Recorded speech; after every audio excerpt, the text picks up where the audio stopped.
ASMR channel for a couple of years now. I just never got around to doing it because I didn't like the idea of having to post myself on the internet. But then I came across this one channel where they would make Honkai Star Rail and Genshin Impact videos. I then found out there was an entire community of people who did these styles of videos, where they'd have their game in the back and then do voiceovers, or they would talk whilst they played. I thought that it was creative and that it looked fun, which is why I was inspired to make my own channel. I also apologize for the cuts between when I speak. I just find it hard to talk consecutively. I need to plan what I say before I say it so that I don't mess up my speech and that there's no awkward pauses in between when I talk. I'm not sure if it's even noticeable, but if it does bother anyone, I can try working on it in future videos, since I have a hard time talking on the spot. I've got my notes app opened on my phone with a few topics I could talk about during this video. I just want to start by saying that I absolutely loved the 3.4 story quest with Finon. I really like in games when we get to see other characters being the main character instead of just having the story revolve around the character we play. Because in Genshin, the traveler is kind of always the center of attention in every nation we go to, but I really love Honkai Star Rail, especially in Emporius, when we get to see other characters take the spotlight and we get to learn more about them. I just really loved how the 3.4 story quest revolved around Finon and how we got to learn more about his past and the Flame Reaver and how the Flame Reaver got to the current point. And I also just really love Finon's lore. I think he's such an interesting and complex character, and he's probably by far one of my favorite characters in any Hoyoverse game, which was actually really funny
unsure if I should pull for Saritra or if I should just go all in for Danang.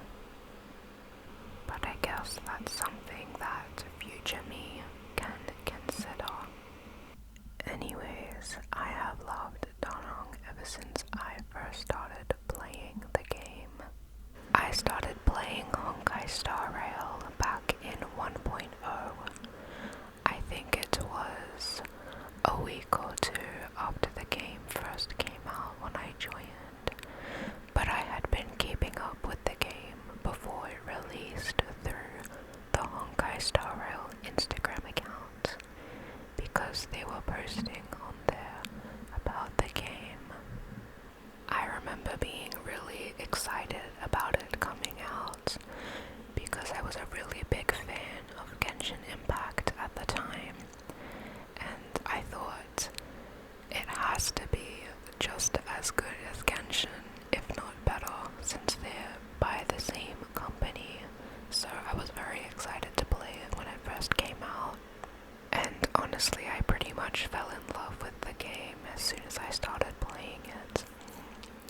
I really liked the cutscenes and the character designs.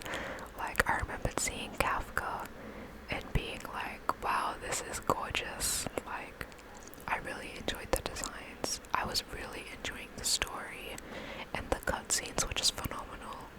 Something kinda strange ended up happening though, because I got up to the part in Belobog where you go with Bronya and Seala to Rivet Town, and I just logged off, and I didn't log back in for like another 6 months, which was really weird because I loved the game. Like, I thought it was so good. I was like, this is absolute cinema, like this game is so fun. So I honestly don't know why I stopped playing, because I was enjoying the game so much. But the reason I started playing again was because I needed storage to update Genshin, and it was either I deleted Honkai Star Rail or I deleted this other game, because they both took up too much storage on my laptop, and I just couldn't bring myself to delete Honkai Star Rail, because I remembered having so much fun on that game.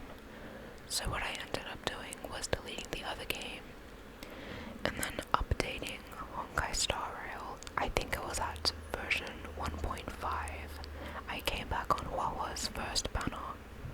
I've been playing ever since then, and I remember I tried pulling for Wawa when I came back, but I lost the 50-50 to Bailu, which seems to be a curse of mine. Half the time when I lose the 50-50, or when I get a 5-star on the standard banner, it's either Bailu or Bailu's Light Cone. I actually have E6 Bailu right now because I just keep getting her. It reminds me a lot of my Chi-Chi curse in Genshin. I remember back in 2021 when the Raiden Shogun first came out, I really wanted her. So I had saved my Primo Gems on 3 of my accounts. I tried pulling for Raiden on my main account. I lost to Chi-Chi. I tried pulling for Raiden on my second account. I lost to Chi-Chi. And then I tried pulling for her on my third account. And as you would guess, I lost to Chi-Chi.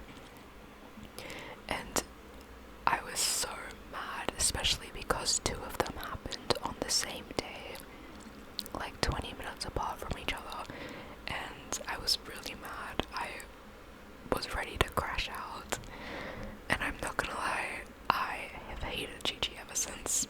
I'm so sorry, Gigi. I ended up having to wait until Raiden's first rerun to get her, and I was really scared back then because I was on a 50-50, but I ended up getting her, and I have her E1 now, or C1, sorry, I'm using the Honkai Star Rail terminology. I have her C1, and I did try pulling for her weapon about a year and a half ago when she was rerunning alongside Yoimiya, but I ended up getting Yoimiya's weapon instead, which is fine because I have Yoimiya and I love her so much. I think I have her double crowned, or maybe only her normal attack crowned, I don't really remember. I I don't really play Genshin that much anymore. I was really big on it back in 2021 and 2022, and then I quit for a while. I think I came back when Fontaine came out because I was really excited that we could swim underwater. I thought that was like super cool and I was ready to be a mermaid. I ended up quitting again after Fontaine. I did play when Natlan came out, but I only played the first story quest. I've played the second one now. I did that like a few weeks ago. I'm just not really interested in Natlan though. I don't really care for any of the characters, and I think the storyline's a bit weak. I do think I will start playing again when Not Cry comes out though. I watched the trailer for it and I've seen the character lineup. I like most of the designs and it looks interesting from what I've seen. I'm also really hyped about Alice finally being in the game, and I know a lot of people are excited about Varka as well, since Alice and Varka have been around since the game's release, so it's exciting to finally see their character models and to actually see them in the story. Anyways, enough Genshin. I didn't really know what to do when I was recording this. I thought I'd just fight things since I wasn't really sure what else to do. I'd just done my pure fiction. I think I got 3 stars on everything, which is only the second time that's ever happened, which was this pure fiction and last pure fiction. All the ones before that, I was really struggling to get by with my Acheron and my Firefly team, since, you know, they were kind of iffy in the meta. I don't think they're really meta anymore, either of them, but it's been a struggle. But since I got Casterus, and especially since I got Finon as well, I've been doing really good in pure fiction for the first time. I was never really that good at endgame content since I didn't really have any meta teams, but I don't really have that problem anymore since I have Cassie and Finon. I think it's really cute how Hyacinth calls Casterus Cassie, so now I've started calling Casterus Cassie because I just think it's adorable. I like it. I actually got really lucky with my Casterus pulls when she came out. I got her E0 at 30 pity. I was guaranteed for that one though. And then I got her Lycone early. I don't remember what the exact pity for that one was. And then I decided I'd go for Eidolon since Casterus is one of my favorite characters. I love her a lot. I got E1 at 20 pity, or was it 30? I don't remember. But I did have to go to around 60 pity for her E2. All in all, I used about 148 pulls, which is like insanely lucky. Like 148 pulls got me an E2 S1 Casterus. Usually that would only get you 1 5-star, but I managed to get really lucky, which I'm so happy about. I think that's all the time I have for this video though. Thank you all so much for watching, and I'll see you